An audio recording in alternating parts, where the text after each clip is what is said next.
orderly growth and development of the community, to hold public hearings, and to make recommendations to the City Council on planning items.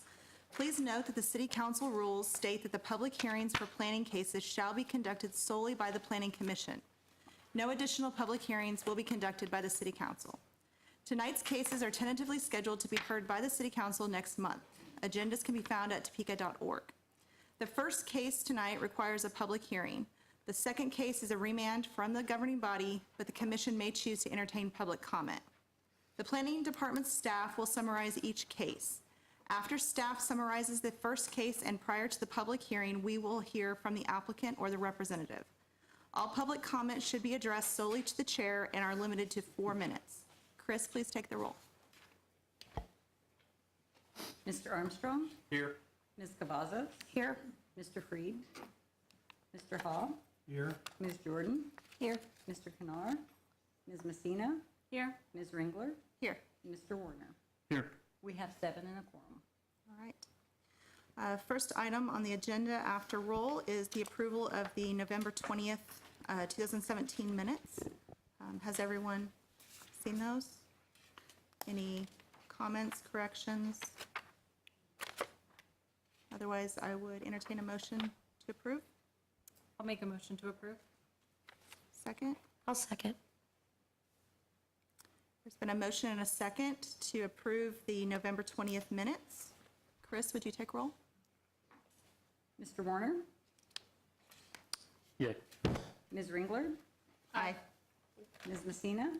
Aye. Ms. Jordan? Abstain. Mr. Hall? Abstain. Ms. Cavazos? Aye. And Mr. Armstrong? Abstain. Motion passes 4-0 with 3 abstaining. Next on the agenda is declarations of conflict of interest and ex parte communications by members of the commission or staff. Does anyone have anything to declare? Hearing none, I think we are ready to move on to the first item on the public hearing agenda, CU 1702 by the City of Topeka. Mr. Nunabel? Thank you. Good evening. Yes, CU 1702 is a conditional use permit application for public utility facility type 2 sewer pump station. The property zone PUD planned unit development. The subject site is located on the south side of Northwest William Street, approximately 185 feet east of Tyler Street. City of Topeka Utilities Department proposes to construct and operate the new sanitary sewer pump station immediately adjacent to an existing pump station that requires replacement and will be taken out of service and equipment removed. The visible above-ground elements of the new pump station include an approximately 240 square foot prefabricated fiberglass pump house 12 feet high, along with a 75-foot high pole for telemetry antenna that is required for sending and receiving pump station operational data. The new facility will also include a 6-foot high fence consisting of chain link with a 1-foot high 3-strand barbed wire atop as a security measure. Subject site is currently vacant. As previously indicated, a planned unit development, North Topeka Townhouses, was approved for the area in 1966, and the PD was subsequently amended in 2001. The site is included within the planned unit development within a designated future parking lot area adjacent to future softball fields, as will be maintained by the North Topeka YMCA. The YMCA building itself is located immediately to the south of the site within a separate planned unit development. An associated minor amendment to the North Topeka Townhomes PUD master plan is currently in process to accommodate the proposed CUP. The facility meets the required setbacks with the exception of the telemetry antenna to be placed at the southeast corner of the facility. Topeka Municipal Code stipulates that antenna support systems shall be set back from adjacent property lines a minimum distance of 80% of the structure's height, which for the 75-foot telemetry antenna is 60 feet. Although there is space within the facility site to provide for a 60-foot setback, city staff have concluded that the proposed location with an 8-foot setback is preferred because it allows the large brick-clad north elevation of the YMCA building to more readily mask and mitigate visual impacts of the antenna. The concurrent amending of the PUD master plan will notate the placement of the telemetry antenna and its 8-foot setback. The municipal code also stipulates that antenna support systems not exceed 62 feet in height. However, technical requirements related to the receiving and transmitting of data and information for the pump station require that the antenna be 75 feet in height. Staff have concluded that this additional 13 feet in height required for the antenna will comprise neither an aesthetic or safety problem in the location proposed. The location and height of the antenna will again be duly noted on the amended PUD master plan. Regarding landscaping, the plan does provide for 8 new coniferous trees to be placed on the east and north boundaries of the site to partially screen the facility. There have been, in regard to operational characteristics, there have been no reported problems or complaints related to the operation of the existing pump station, and potential impacts in the form of noise, vibration, or odors are anticipated to be the same or less with new equipment in the new facility replacing older equipment. Staff have concluded that the proposed project demonstrates compliance with standards for evaluation as provided for in the municipal code for conditional use permits in regard to land use compatibility, site development, operating characteristics, and consistency with the comprehensive plan. Based upon these findings and analysis, staff do recommend approval of the proposed project subject to conditions included on page 7 of the staff report. And this concludes staff's presentation, and we're available to answer questions you may have. Okay. Are there any questions from the commission before we hear from the applicant? Okay. Is the applicant or their representative available? Yes. Would you come up to the podium and please state your name as well? Absolutely.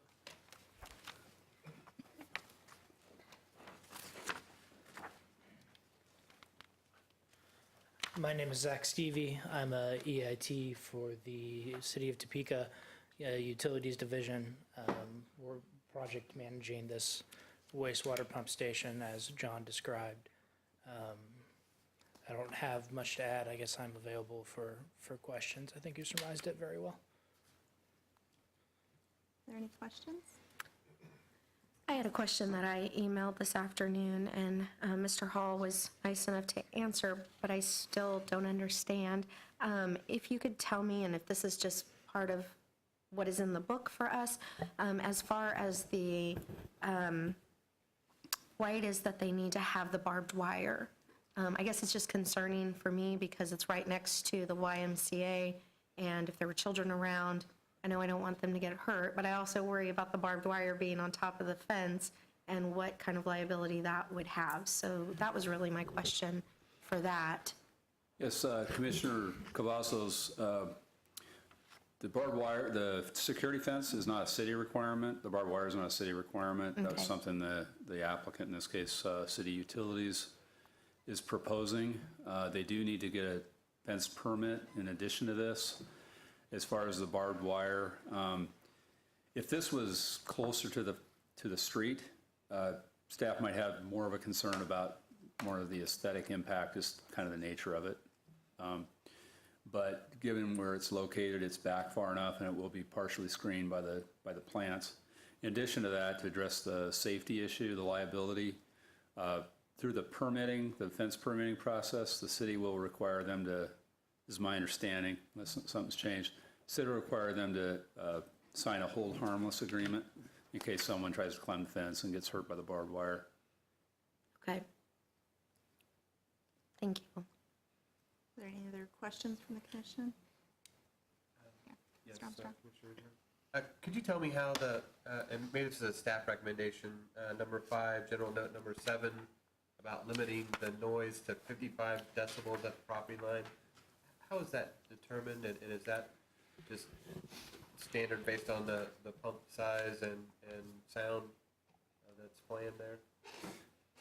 Commissioner Armstrong, this is something that we started doing with the previous pump station conditional use permit application. the Norwood Water Pump Station. There was some concern about noise that came up in that process, and we used it. It was interesting because at the same time we were reviewing that, we were reviewing the Reesers application for Croco and Sixth, and noise was a factor. That just happened to be in a similar area. So one way we came up with that standard is we measure the ambient level of noise, and I believe the ambient level, which is primarily the cause of that, is the traffic on 6th Avenue in that location, was 60 decibels. And 55 was a little lower than that. And we worked with utilities about what would be an appropriate decibel level and provide some assurance that the adjacent neighbors would be protected. And so we just applied that same standard in this case. And then we checked, I believe we checked with utilities to ensure that that condition was acceptable to them, and so that's why it's in there the way it is. Any other questions? Thank you. We will now open the public hearing. If there are any members of the public who would like to come and speak to this agenda item, now is the time. You may approach the podium. Okay. Seeing none, we'll go ahead and close the public comment and any discussion by the commissioners. Questions for staff? Questions about conditions? I didn't have any either, so, Yep, I'm in favor. okay. Is there a motion?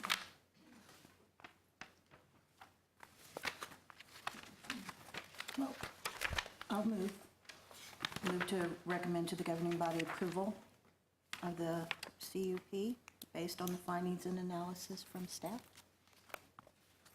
Second. There has been a motion to approve the CUP and a second. Chris, will you take the vote? Mr. Armstrong? Aye. Ms. Cavazos? Aye. Mr. Hall? Aye. Ms. Jordan? Aye. Ms. Messina? Aye. Ms. Ringler? Aye. And Mr. Warner? Aye. Motion passes 7-0. Okay. Our next item on the agenda is an action item. PUD 1704, the Aquablast Laundry, has been remanded by the City Council. Mr. Nudabel? Or Mr. Fyander? Yes, thank you, Madam Vice Chair.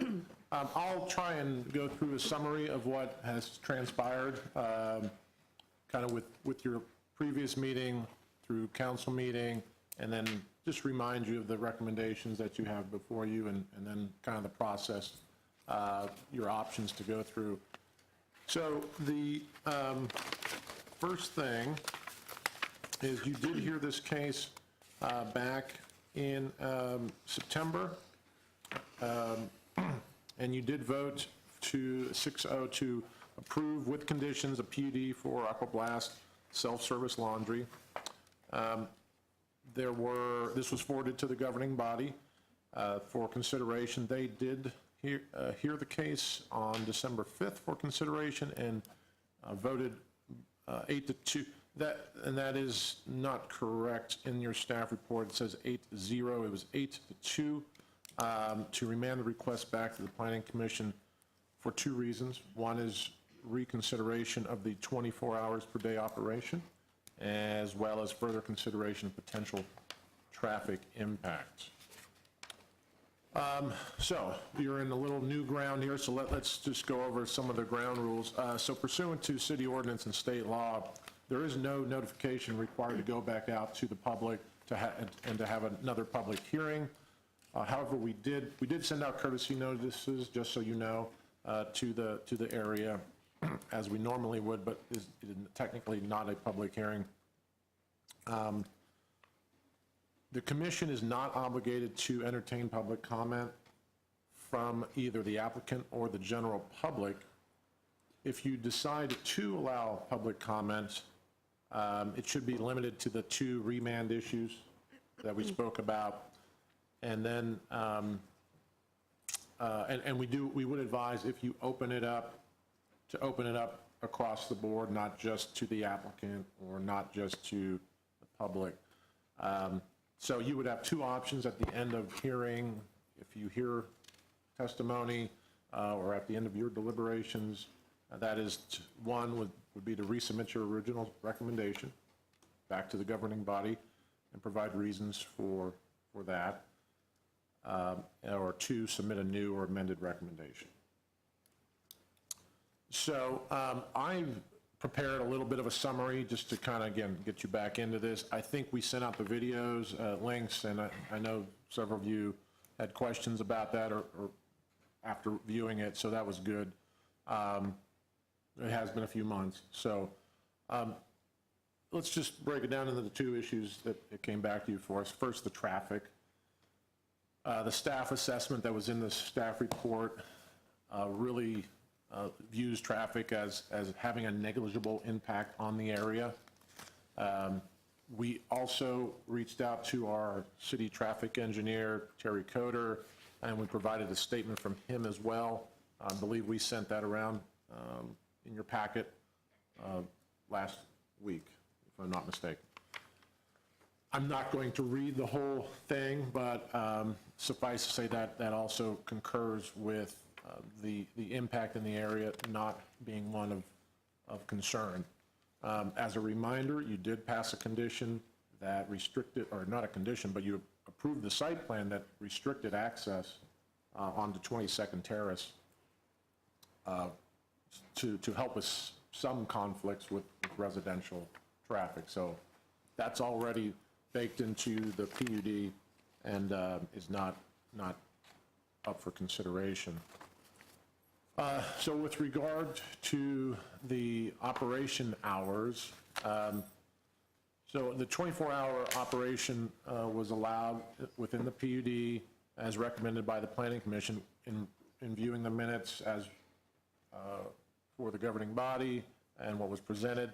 The reasons were a couple that were on the record that you had put forth. One is that there was a condition for a staff attendant to be there during those hours, and that would adequately address any concerns of the neighbors.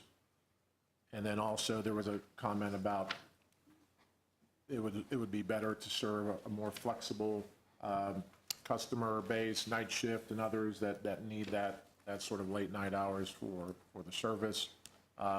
If there are other reasons that you want to put on the record tonight, you'll have a chance to do that and fill in the blank or expand upon those two that we noted in the minutes. In terms of the applicant, they also sent a letter to you, addressed to you December 13th, from Mr. Ferris, outlining the reasoning that they believe the 24-hour condition is appropriate.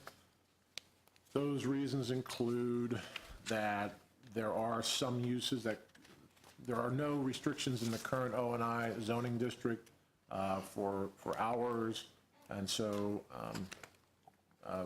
felt that treatment of this particular use should be treated as fair as those other uses. Pointed out that a storage facility across the street is open 24 hours. Also that restriction on hours may end up turning away customers because of the 2 hours earlier, because of the need for cycles there and to do their business. And if there's anything misrepresented as part of that, you may ask him to also clarify or add anything to that. But that was kind of the gist of the comments to you. As far as staff goes, we would stand by our original recommendation of recommending that, or you consider a 16-hour continuous hours of operation. And we've enumerated those reasons. Let me just kind of, again, touch on a couple points.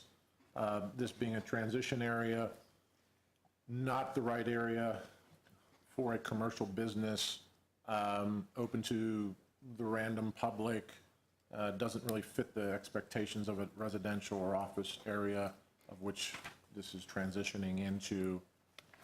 And so we left much of our recommendations based on, that's why we have zoning, we have O&I districts, we have C districts. This is an O&I area transitioning into a residential area. And so with consideration of a commercial type use, the expectations of the residents there would be that, and also to protect property values, that you don't expect to have a retail business in the O&I district. And so this is sort of a high ask, if you will. So without significant concessions, a commercial use really, you would never expect it to be in an O&I area. And we believe it's a little different than a storage facility or other O&I uses that may not be, or may be accessible by the public, but are secured in other ways. The theme of our recommendations are really, you have a commercial use wrapped in a office package. If you look at the conditions that you approved outside of the hours, that's really what you have here. Everything from the design of the building to the signage, landscaping, the restriction of the access off of 22nd Terrace. And so we just, again, put forth that the limitation of hours is in keeping with that package. We have a commercial, this is not a commercial area, so we want it, but we want to make it work. It just needs to act more like an office character. So we think that has less impact on the neighbors and will help to protect, again, their interests and property values down the road. Last thing I just want to have you consider, and that is one of the conditions that was stated for approving or supporting that 24 hours was the condition of an attendant on site. And I'm not sure if it was asked here. I know it was asked of me at the council meeting. How is that enforced, and is that something that could lead to the business being closed, or how do you enforce that? And it made me, although I won't totally give you the answer to that, it made me think that I want you to be aware that it's not a totally realistic fail-safe condition, because we still have to go out and enforce something like that. And right now, there just has to be somebody there. It doesn't get into, well, are they doing the job effectively? Is there a sense of security and order, and are they keeping the place protected from the potential impacts that the neighbors are concerned with? So it doesn't get into performance, it just is somebody there. I don't see how we could really do that. And I'm not advocating that you change that condition, by the way. I'm just saying that there's a potential that this condition is tough to enforce and get the same results you want. So your next step is to, again, I think after if you have any questions for us, that's great, we can help, but you'll need to then have a discussion or decide how you want to proceed with the opening up to public comments. We would advise, again, if you do, keep the same limitations that you normally would, a 4-minute. Keep to the 2 issues, but also we don't, there's no need to repeat. That's why I'm talking a lot right now, because I'm trying to get everything out there that kind of you told us and we told you and the applicant has told you, public has told you. So we have that out there. That's the record.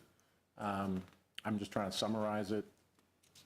And if there are new things or things to clarify about that information, absolutely, that's fair to expand on that.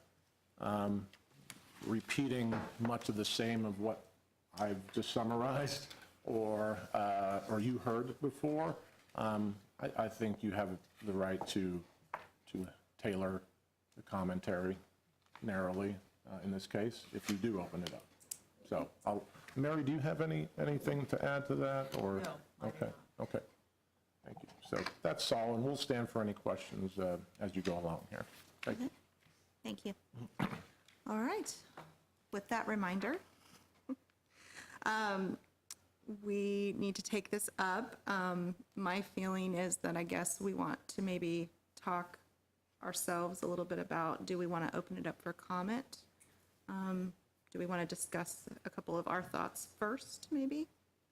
And then hear from the public, or would you like to hear from the public first?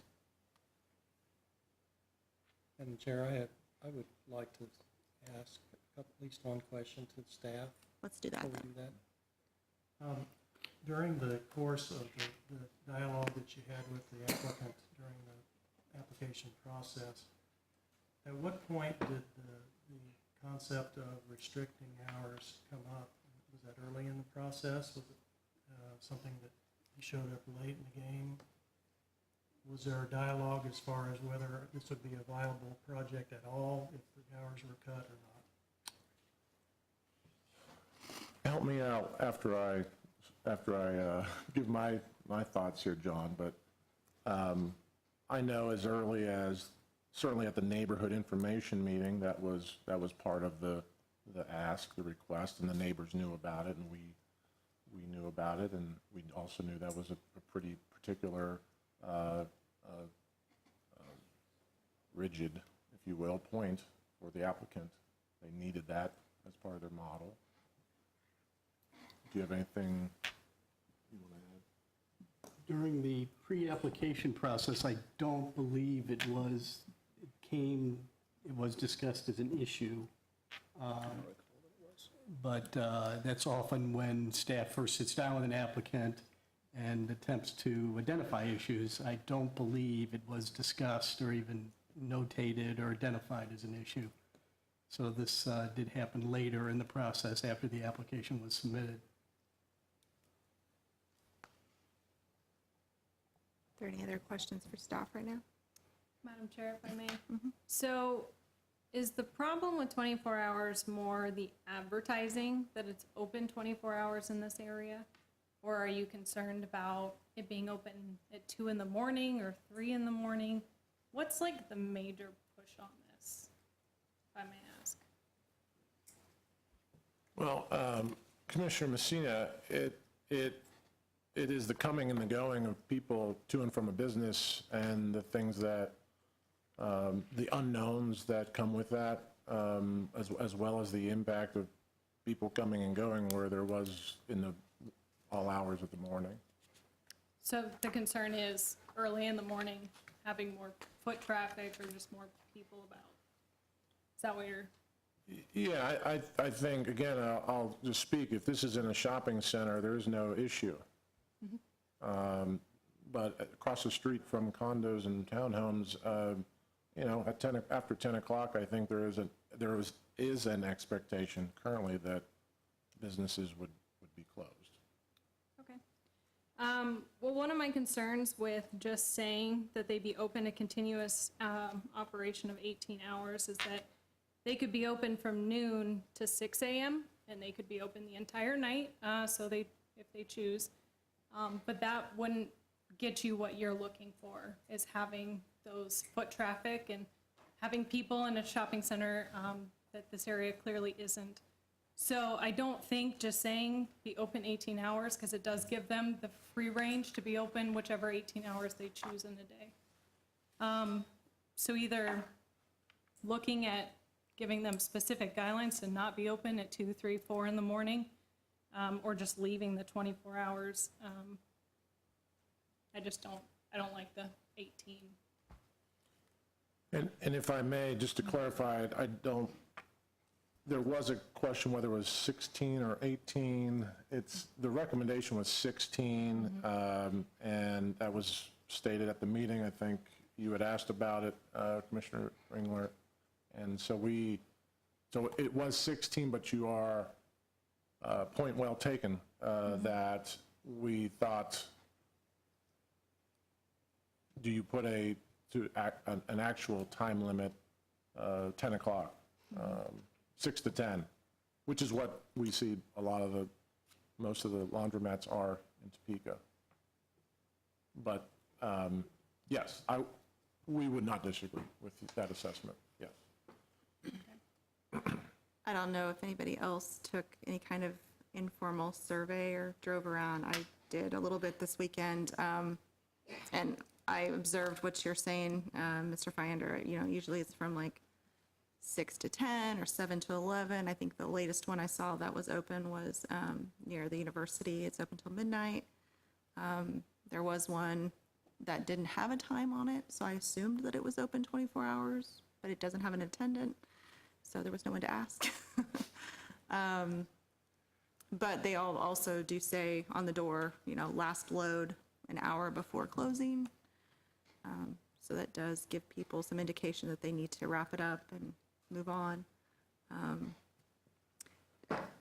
Just to digress for a moment, is there anyone that has any concern or wants to discuss further the traffic point? Yes, Mr. Armstrong.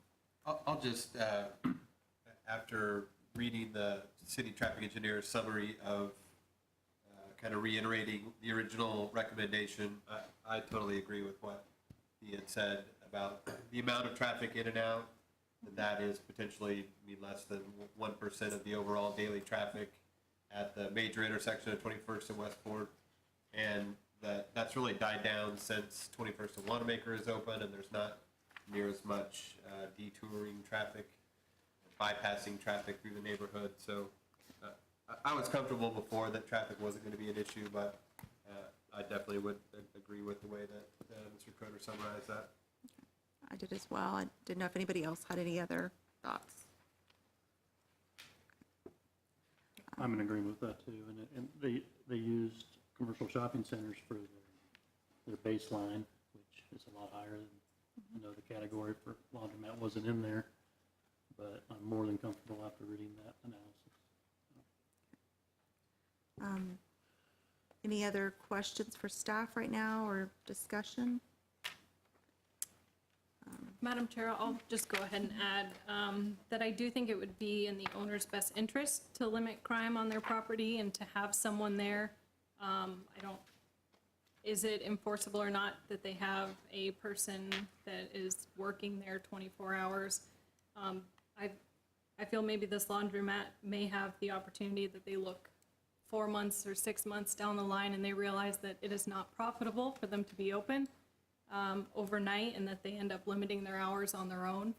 I don't think they would want crime to be there to detract having people feel safe when they do their laundry at any hours of the day. So I'm still pro 24 hours. I don't think it's something we need to put a limit on them when they could be making that change themselves a couple months down the road or a year down the road.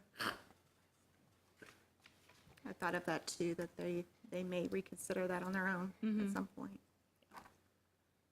Any other comments or questions at this moment?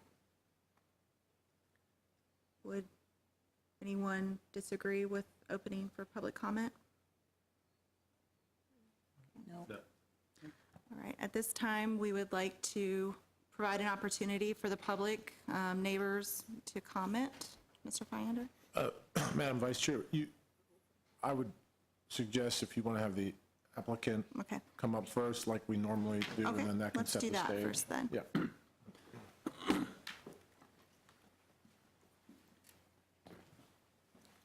Madam Vice Chair and members of the Planning Commission, my name is Greg Ferris. I represent the applicant in this, and I will be very brief.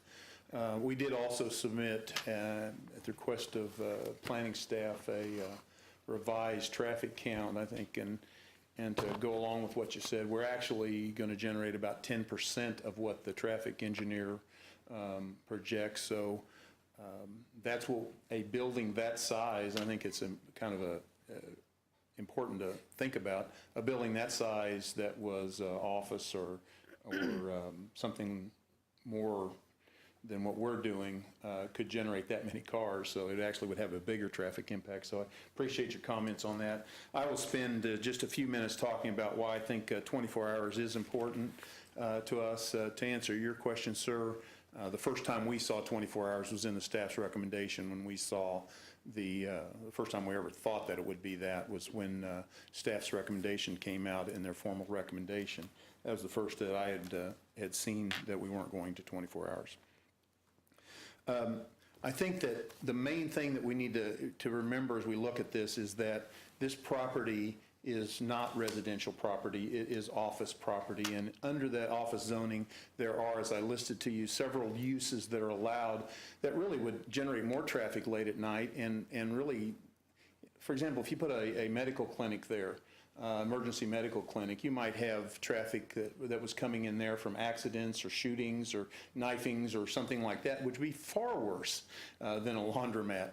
Plus, they would also be allowed under the zoning code today at that location to dispense, have a pharmacy, which would then become a greater attractive nuisance than a laundromat. To go to your idea of having the 24-hour person there for security, we will have that, but we also will have significant security on the property because, as you said, we are much more interested in security than probably even the city is. Because it's our business and we're going to have a nearly $2 million investment plus all the things that are inside. So security is very, very important to us, and making sure that nothing transpires on that lot that would be dangerous in any way is important to us, not to mention the liability of things that can happen in your insurance and all those things that generate costs. So all those things are much more important. Just to take a look, if you will, at the zoning map, while it sounds like this is a residential area, it's not even close to that. Just the property to the north is the trampoline park, which is a very commercial use. Directly across the street, it's not a office use, that is an industrial zoning category. So the idea that we are really introducing anything in that area that is new or that 24 hours would be just out of the question, even though we are across directly to the south from residential, and that isn't single-family residential, that is multifamily residential, which is again a lower zoning class that you have those transitionary uses. So the final thing I would say is, yes, this is a commercial use, but it's a very low-density commercial use. It generates very little traffic. It has very little customers. It's really very much more conducive to an office setting than it is to just a commercial or industrial setting than it would be as a lot of other uses. And it is really going to generate less traffic and cause less issues, even late at night, than many of the uses that are currently allowed in your zoning code and office. And that is, I think, the most important thing is we can't compare it to a vacant lot. We compare it to what is allowed today in the proper zoning channels, what's allowed today on that property. And since you have significant 24-hour uses that are allowed, gymnasiums, and you have the list, I've given just a few, then you should compare that use to what we're projecting and say, is that going to generate less 24-hour traffic or more? A gymnasium would likely generate, a health club would generate more 24-hour traffic. A medical clinic could generate more 24-hour traffic. The sheet that I passed out, and I don't know if you got copies of that, we project six trips after hours. Now, that may sound like you may not make much money there, but we have that gentleman that can then, or the attendant then that could clean up and do other things while they're there. So they're also providing security. And finally, if you 16, 18, which was it? I always thought it was 16 until tonight. We will have to close an hour earlier than that. So if you put those restrictions on, you may have to close 2 hours earlier than that because you're not doing what those other laundromats are where they say last load at 9 p.m. Because if that last load goes in at 9 p.m. and they're there till 11, that's okay because they don't have any restrictions. But if we put you put that restriction on and they show up at 9, we got to throw them out at 10, whether their laundry's done or not, because we'll be in violation of our PUD if they're in there after whatever that number of hours is. So I'd request that you just uphold what you did. Cite the fact that what's allowed today on that property is no more, is just as much traffic and just as much 24 hours as what we're proposing, and send that recommendation to the city council. Be glad to answer any questions you might have. Thank you, Mr. Ferris. Thank you. Are there any questions? And I'll stand by if you have questions later.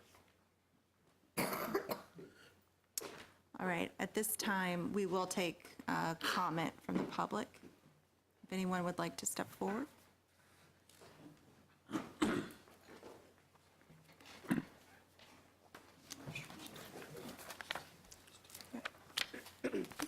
Please, ma'am, after you state your name, just recall that we do want to restrict the comments to the 2 items that were remanded. Thank you. My name's Elizabeth Stevens. I live at 5707 Southwest 22nd Terrace, and I'm opposed to the 24/7 operation of this business. It doesn't fit the character of the area, and it will change the character of the area. If I wanted to live next door to the Action, I would have bought a condo near a commercial strip on a busy street. But I specifically chose the Woods condominiums because it was off the beaten path and it had a residential character. The last thing I want is an all-day, all-night laundromat across the street from my home. Thanks very much. Thank you. I have a question. Ma'am, will you stand for question? Yes, I have a question to you. If this laundromat was closed from 10 till 6 in the morning, would you be opposed to it? No, I think that that would be much more acceptable. Being able to have peace and quiet, kind of like the normal business, professional business hours in the rest of the neighborhood would make a big difference. Thank you, ma'am. Appreciate it. Are there any other?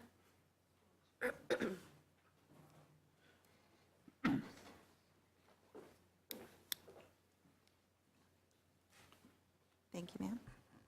Hi, my name's Rosalie Cooper. I live out just right in the Pheasant Run addition. I can tell you, 2 years ago, right now, I was getting ready to sign papers for my duplex in Pheasant Run. If Aqua Blast had been there, I wouldn't have even looked at the place. I love it when we try to compare, like if it was a medical facility with ambulances and everything, we would be here opposing that as well.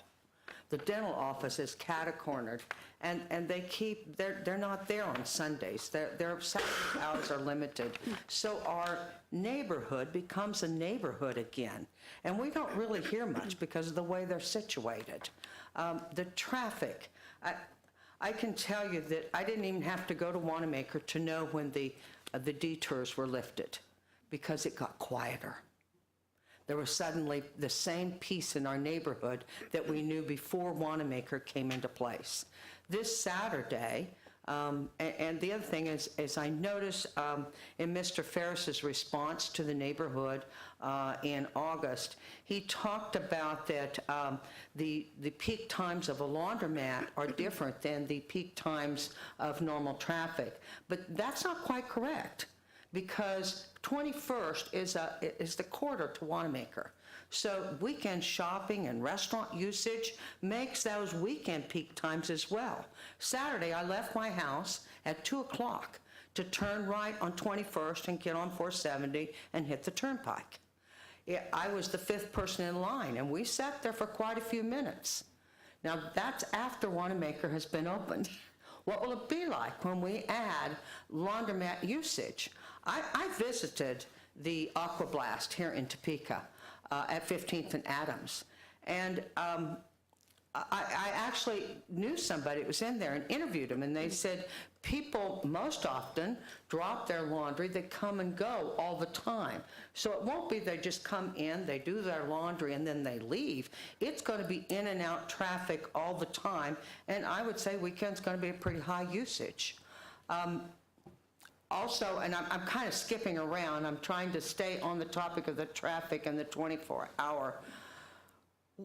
We're a safe neighborhood. Yes, we have some crime, just like every other place in Topeka, Kansas, but basically we're very safe.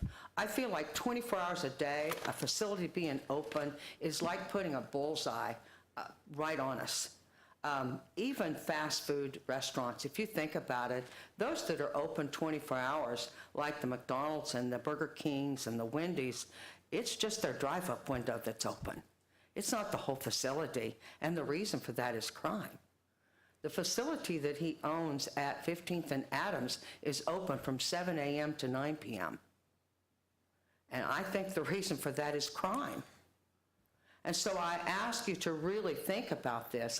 I know that that's a vacant field and anything might be able to go in there, but to parallel it to a medical facility or a gym, you know, as neighbors, we're going to object to that too. We love our neighborhood, and we are right on that line of here's the commercial and here's the residential, but the woods is just east of us. The apartments are just to the west.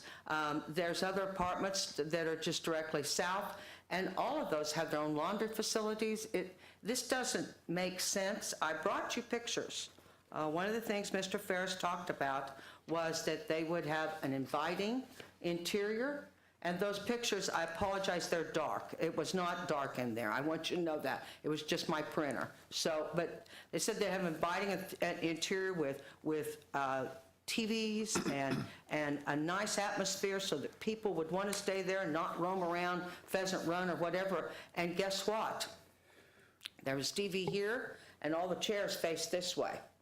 The attendant was there, but she was literally making change and taking care of washing dryers. I did not see security, and I was going around taking pictures of the facility. So I ask you to really look at this and even question, would you want this? Would you want a 24-hour laundromat beside your home? Because even though we are apartments and condos and all that, it is a neighborhood. It's our home. We like it, and we want to stay safe and feel secure. So please change this for us. Thank you. Thank you, Ms. Cooper. Mr. Finder, before we proceed with the statement, could you maybe clarify a point for us? The point that Mr. Ferris brought up about the other uses that would be permitted on that lot, would those be permitted without coming to this commission? Looking at staff, so correct me if I'm wrong. I believe I know gym recreational facility in ONI 2 is by right. That is correct. Okay. The health clinic, medical clinic, I believe is by right. I think one of the uses that was brought up would be a funeral home. That would be allowed as well. So there would not be an opportunity for public hearing if those were That's, proposed? excuse me. Yeah, that's correct. Okay. I just wanted to clarify that. Additional public comments? Is there anyone else?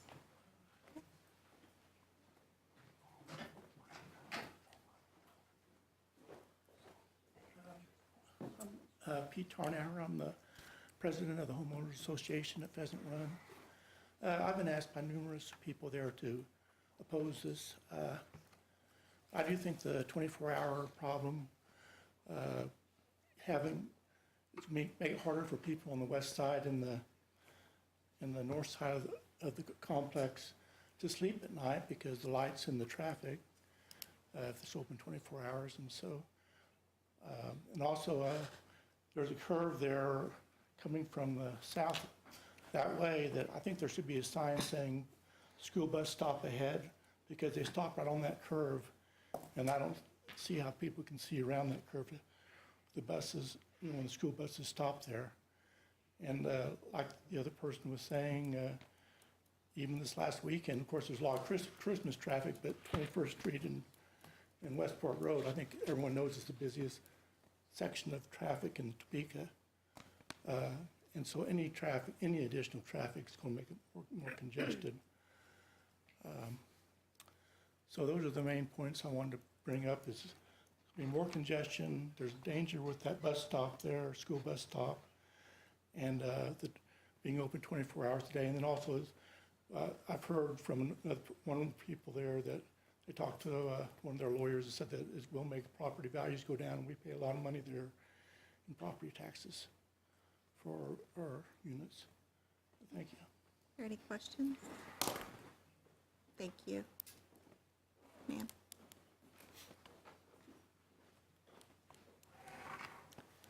My name is Ruth Modell, and I live at 5719 Southwest 22nd Terrace in the Woods.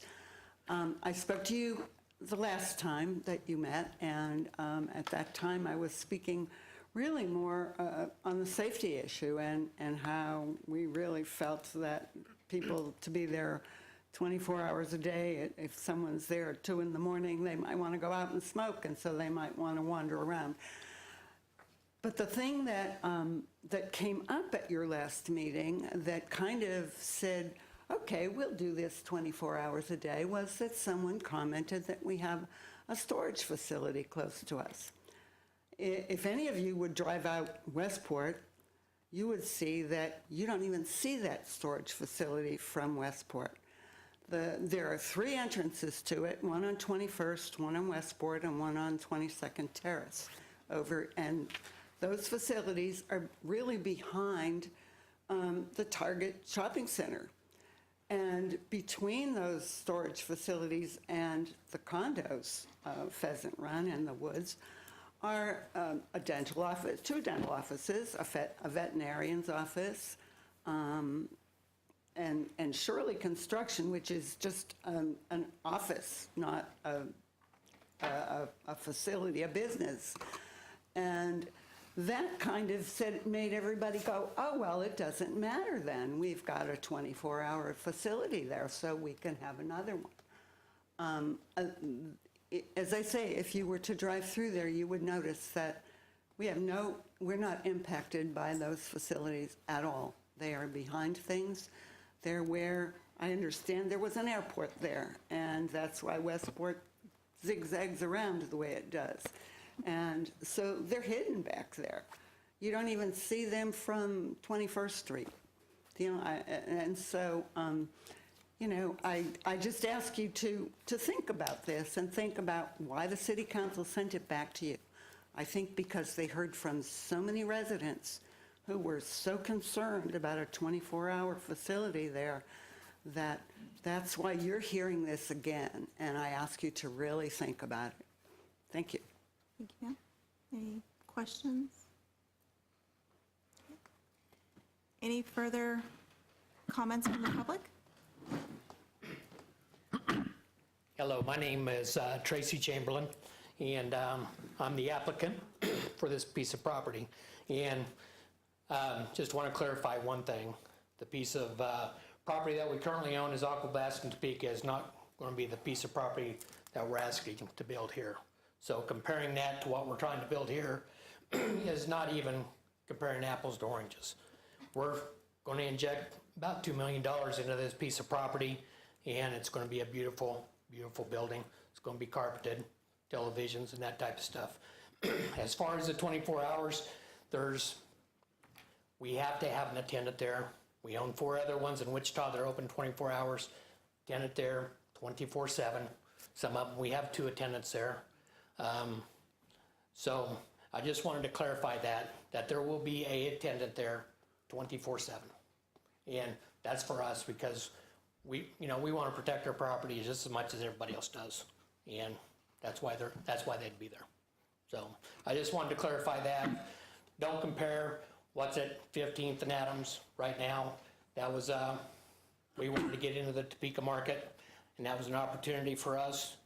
And we want to expand, and the 24/7 is important to us. If we wanted to be like all the other laundromats, we'd close at 10 o'clock. And we think so I just wanted to put that out there. We want to be a part of the community. If you'd come and visit our stores in Wichita, you'd see that, we keep them clean, parking lots are clean, stores are spotless.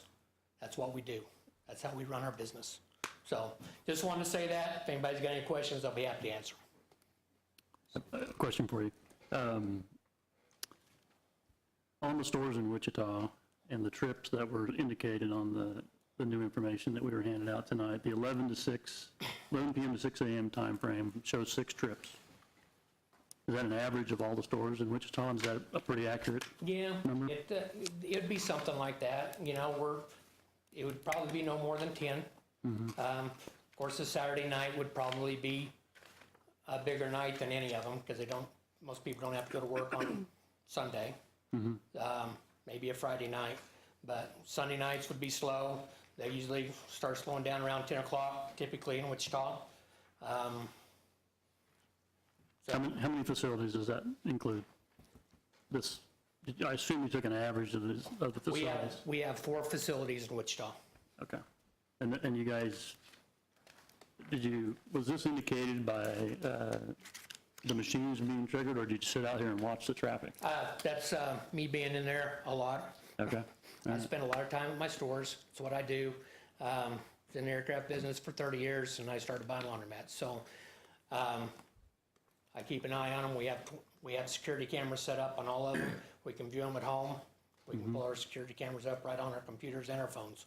So we know what's going on there 24/7, along with our tenants. So, Okay, well, that's good information. thank you. Any other questions?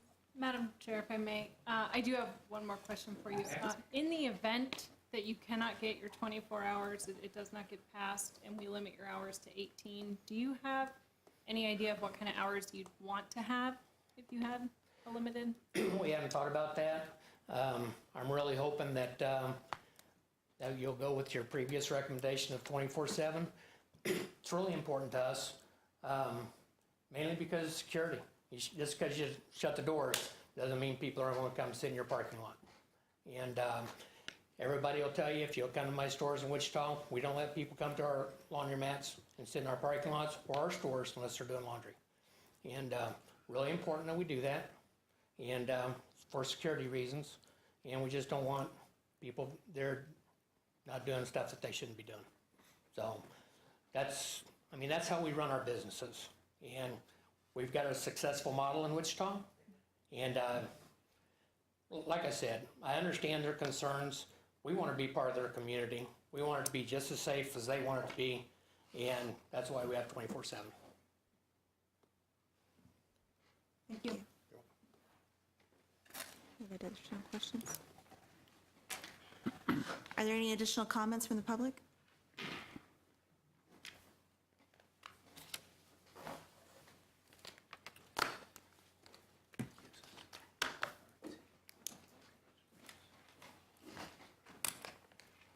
Hi, my name is Sally Calamans, and I live at the Woods condos.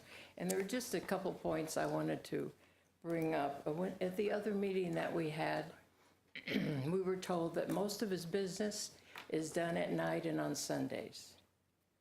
I'm quoting what he said, so I don't know how 6 trips a night fits into that. Did I understand correctly that you have eliminated the entrance on 22nd Terrace? Is that a solid thing? Correct. Good. I won't address that then.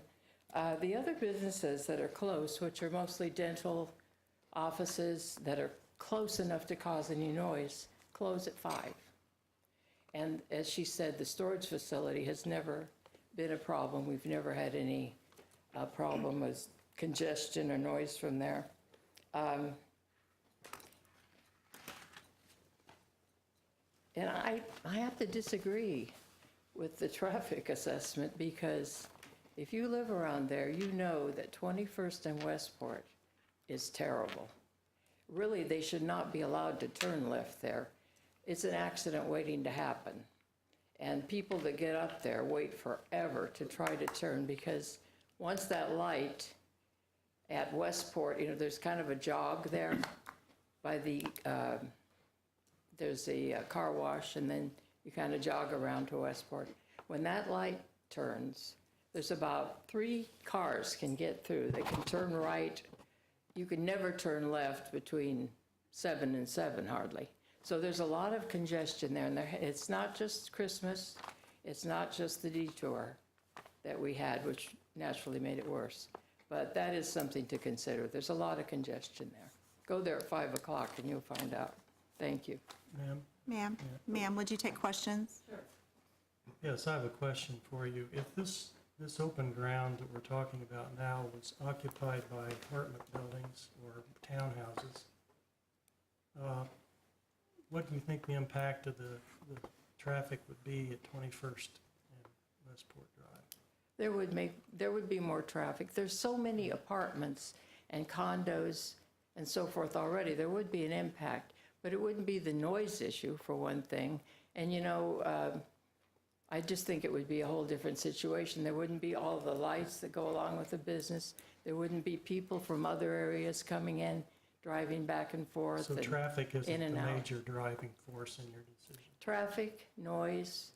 I just think I think it's an inappropriate place for a big laundromat right next to a residential area. I think a doctor's office, duplexes, whatever that, they've already put there would be fine. And something that closes when the other businesses around there do close. So the hours are a big issue too. But she already addressed that, so. Anything else? Any other questions? Thank you, ma'am. Thank you. Any other comments from the public? All right. All right, with that, we have to make a decision on what we would like to do. We, as Mr. Finder said, we have a couple of options. We can send it back to City Council as we sent it the first time, or we can send it with new recommendations. To me, the traffic doesn't appear to have an impact. I think we've considered that and reconsidered that, and that doesn't seem to be an issue to me, but the 24-hour thing is a big issue. Anybody have any thoughts that they want to talk about before we? I would agree with you that I think it's mainly about the 24 hours and not so much the traffic at this point.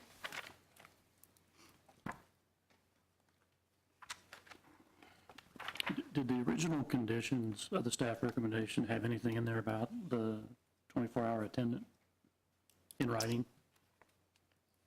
Yes. Actually, the proposal had that condition in the PUD. Okay. It was correct? Yeah, yeah, that was already in the PUD when it came to you the first time.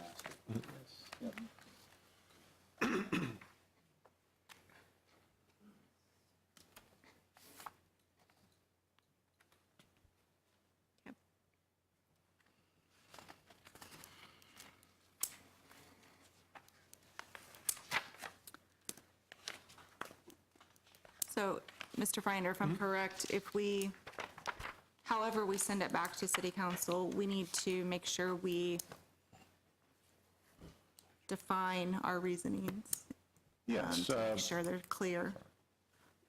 Yes, providing your reasons or confirming the ones that you already had on the record is fine.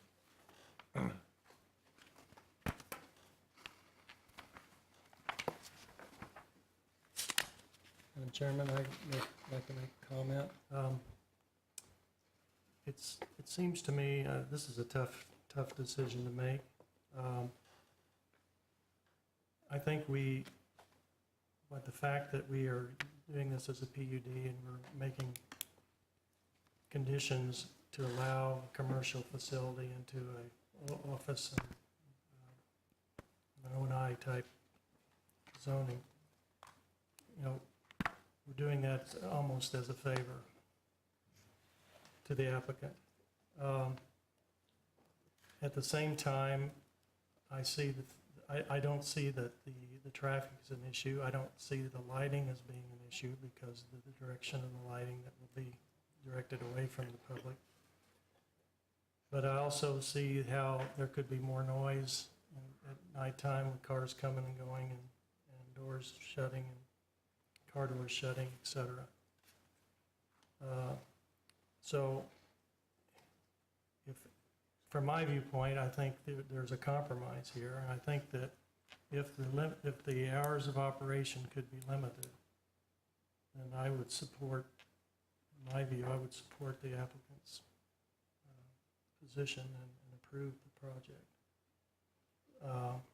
If the hours cannot be restricted, then I think it does impact the neighborhood, and I would be not willing to support it. So, it's my feeling. Okay. Anyone have another thought? Ms. Cavazos? Well, a couple of things. I think that the design is nicely done with the trees, and where, they made the compromise on having the entrance on Southwest Port versus along 22nd Terrace. So I feel like the traffic would stop, right after the Trample Laser rock wall, right where that entrance is, that most of the traffic would go into that area. But I feel for the neighborhood, taking away some of what, what the neighbors are requesting. So it's one of those tough cases where I think that the improvements that the builder wants to do with the landscaping and that area, and to me, 22nd Terrace, kind of starts the neighborhood, going north, and this makes it just a nicer area. But I do take into consideration what the neighbors are saying about the traffic. So I'm kind of stuck in the middle.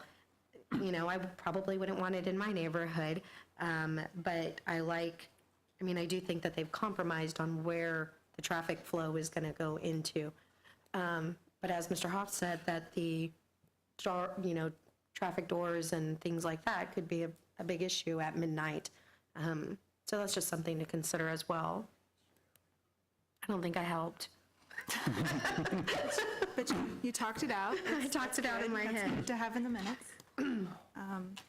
Other thoughts? I'd like to add or ask a question of staff and maybe the applicant, but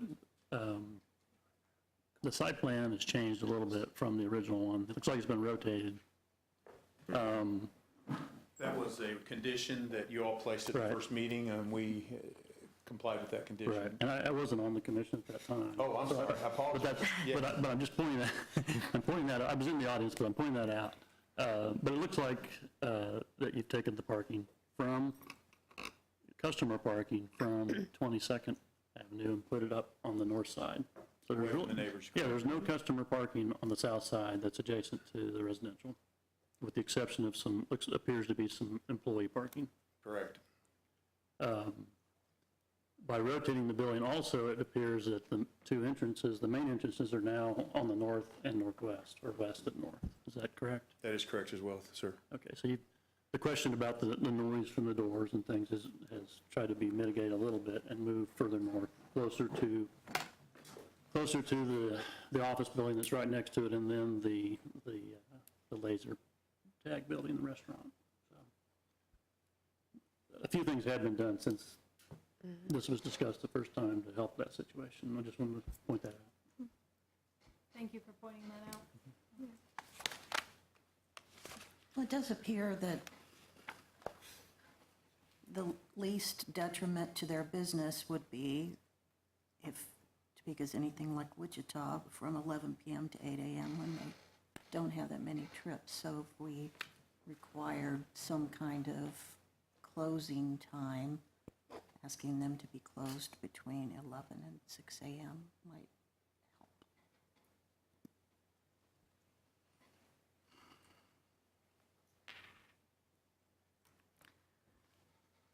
I guess my hesitation with that is, I'm sympathetic with the neighborhood, definitely. I'm also sympathetic to the business owner, because what he's saying is there are other laundry facilities in town that are open until 11 or midnight, but they don't have a PUD restriction. That's their choice. And so we're holding him to something that they aren't being held to, so.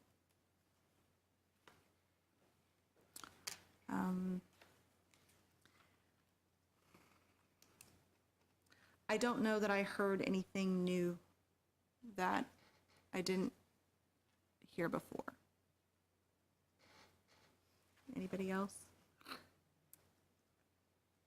Yeah, I'm still, I mean, I take into consideration everyone that has spoke against the 24 hours, but I still don't see the point in limiting it.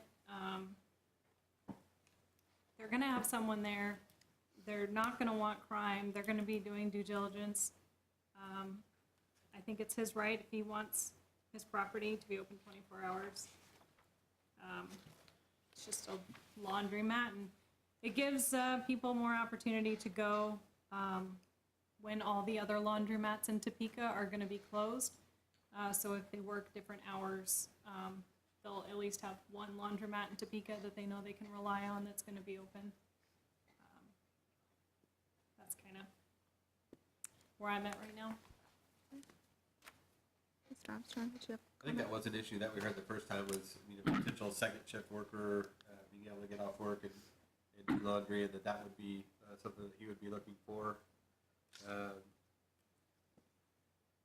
Also, the additional trips kind of from the Wichita facilities, I don't know why I would want to be open for that extra 6 hours, given no more than 6 trips a night, knowing that I would have to have someone on staff, but I also don't think that those six trips, given the layout of the facility and lighting and the staff that we've asked to be on hand would be that much of a nightly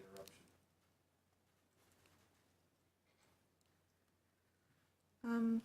Unless there is more discussion that we feel is needed, I would entertain a motion if someone has one.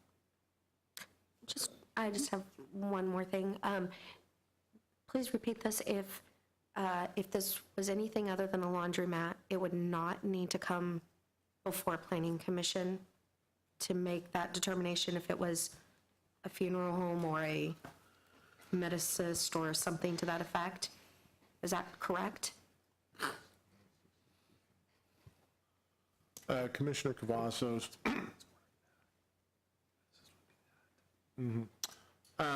Correct. There's a series of uses allowed by right under ONI 2, and if those are, any one of those, they don't have to come back here. Now, it depends, at some point you go from a health clinic to a more of a hospital, which, we don't, so there's that gray area so there is some scale involved with that. But yes, gym, funeral home, the things that have been mentioned would not come back here. Okay, Yeah. thank you. Another clarification from staff. In reviewing the governing body's meeting, they did have the right to vote and change hours of operation. They chose to send it back to us. Will they still have that same ability to alter as they get this back a second time? Yes, yes, they will. Thank you. It's good to know. Any other discussion or questions at this point? Are we ready to make a motion?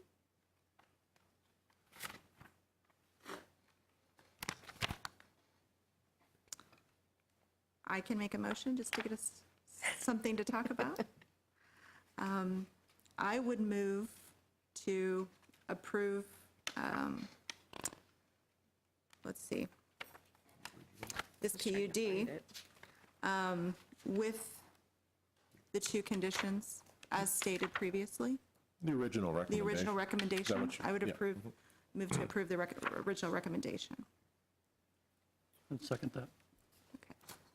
We have a motion and a second. Chris, could you take a vote?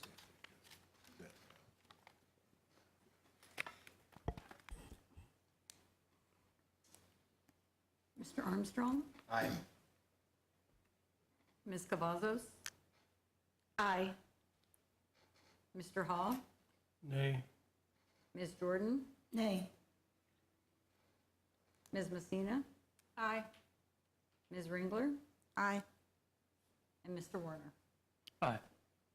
The motion passes 5-2.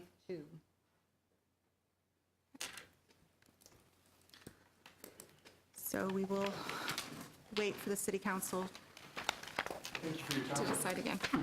Thank you. All right, last item on our agenda is a very sad,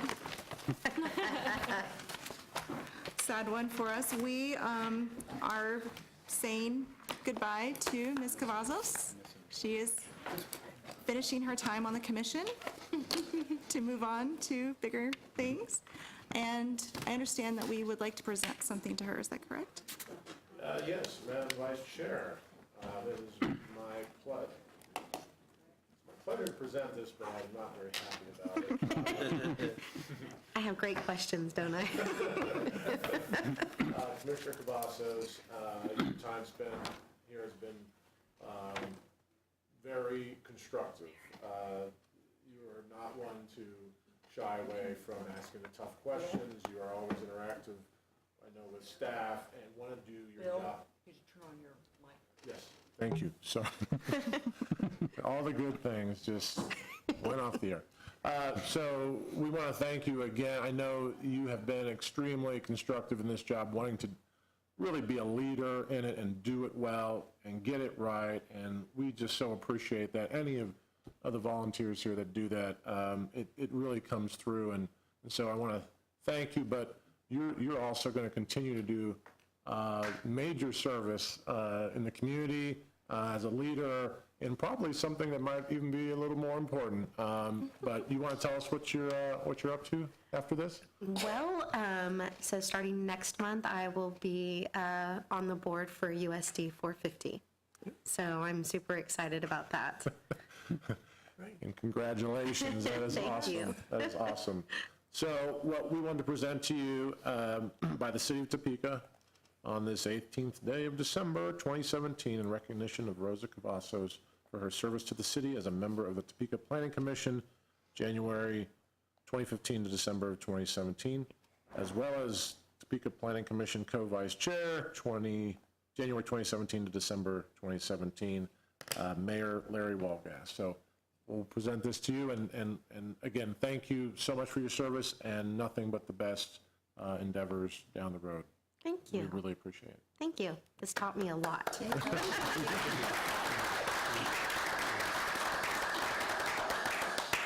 Well, some of us have learned a lot from you, too. And thank you for serving as my co-vice chair. That was very nice of you. Yeah, yes. All right, without further ado, I would move to adjourn. Second. All right, ayes have it. We are adjourned.